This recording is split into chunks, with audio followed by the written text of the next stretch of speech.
Bienvenue sur ce tutoriel.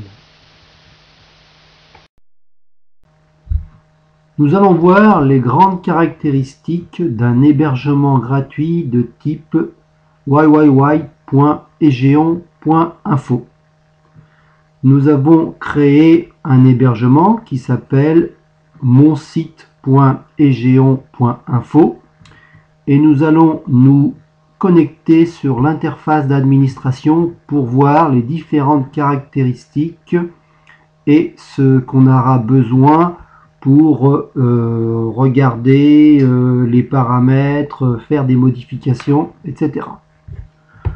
Nous allons donc nous connecter sur l'interface d'administration qui est www.cpanel.egeon.info et nous avons le username qui est en fait celui que vous avez reçu si vous avez procédé à l'installation de l'hébergement gratuit.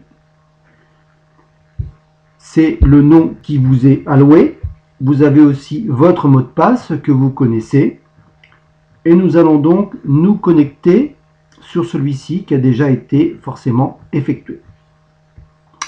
Nous choisissons le cPanel X3 qui est la dernière interface en français et nous allons nous enregistrer.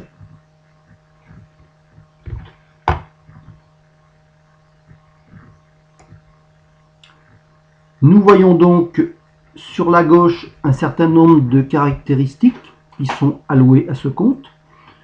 Le compte FTP, les principales choses, donc les bases de données, il y en a une d'utilisée sur 3 actuellement, un quota d'espace disque de 1 giga.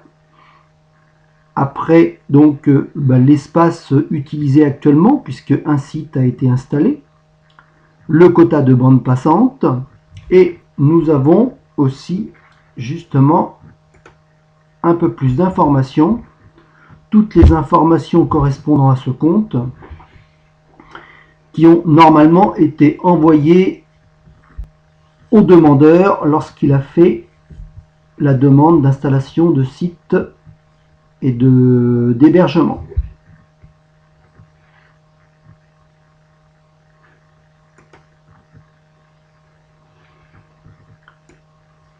Dans les grandes lignes, nous allons voir ce qui nous intéresse aujourd'hui, ce qui est intéressant à connaître pour ce service. Nous avons donc la base de données MySQL. Actuellement, il y en a une d'installée. Si on veut installer un outil complémentaire en PHP MySQL utilisant une base de données, on peut donc créer une nouvelle base de données. Sachant que il y a aussi la possibilité, un peu plus délicate, d'utiliser aussi la même base de données en changeant les préfixes à l'installation. Deuxième chose, l'interface PHP-MyAdmin. On va se connecter à la base de données actuelle. Nous avons donc ici la base de données correspondant au site installé. Et c'est avec cette interface que l'on peut faire des exports pour sauvegarder la base de données, voire des imports.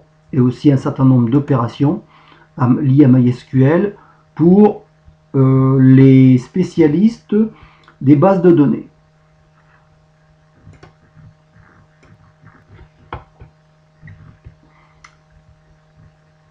Autre point important, la sauvegarde.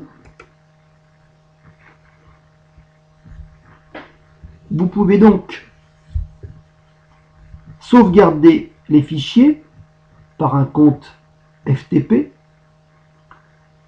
Tout le site en général est installé dans le répertoire htdocs. Et aussi sauvegarder la base de données MySQL.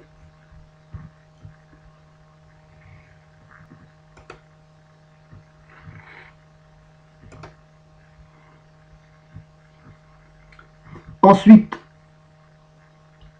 la gestion des fichiers. On va donc sur le répertoire htdocs et nous voyons ici en fait toute l'installation déjà faite du site préinstallé que l'on peut regarder.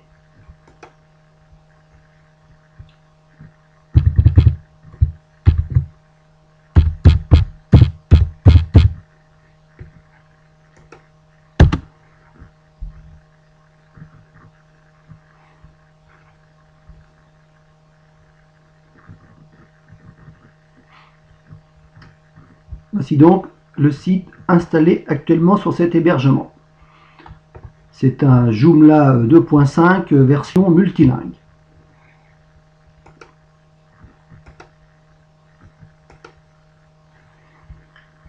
Nous pouvons donc, avec ce gestionnaire de fichiers, rajouter des fichiers, supprimer, etc. Toutes les opérations donc sur les fichiers. Aussi bien les fichiers individuels que des fichiers en zip.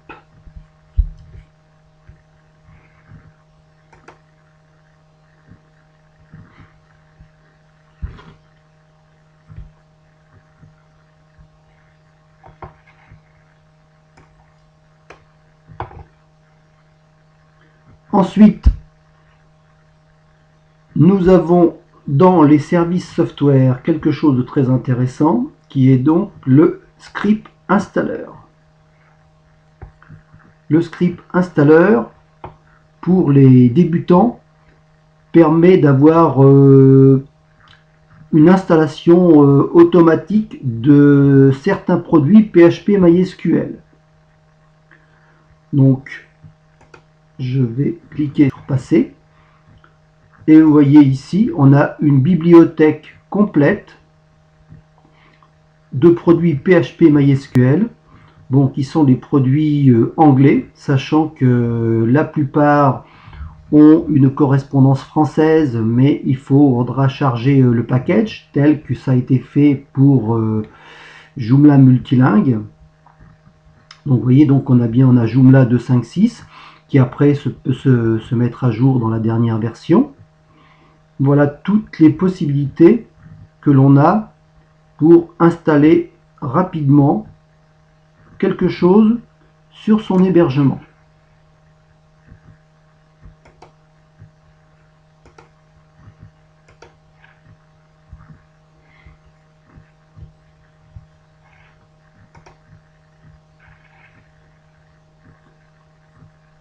Enfin, vous avez dans les aides des tutoriels sur les différentes possibilités, mais qui sont par contre en anglais.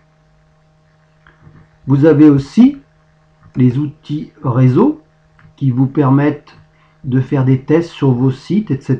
Là, on devient un petit peu un spécialiste réseau, il faut connaître un petit peu, on ne va pas aller plus loin ici.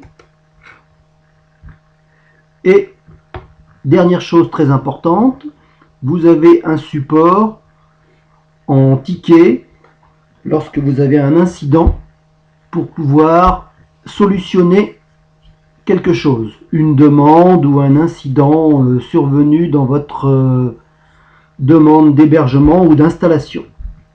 Et évidemment, comme d'habitude, les communautés, forums, etc. Donc, voici dans les grandes lignes l'hébergement gratuit de Egeon.info. Quand on dit gratuit, c'est aussi sans coût et sans publicité. Il n'y a rien qui s'affiche sur le site que vous allez installer, mettant des directions vers un quelconque annonceur.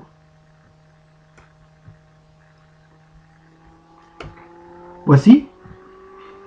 J'espère que vous êtes convaincus par les possibilités que peut offrir cet hébergement gratuit.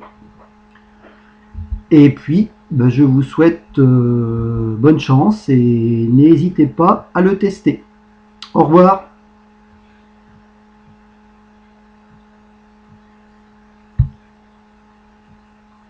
Au revoir et à bientôt pour un autre tutoriel.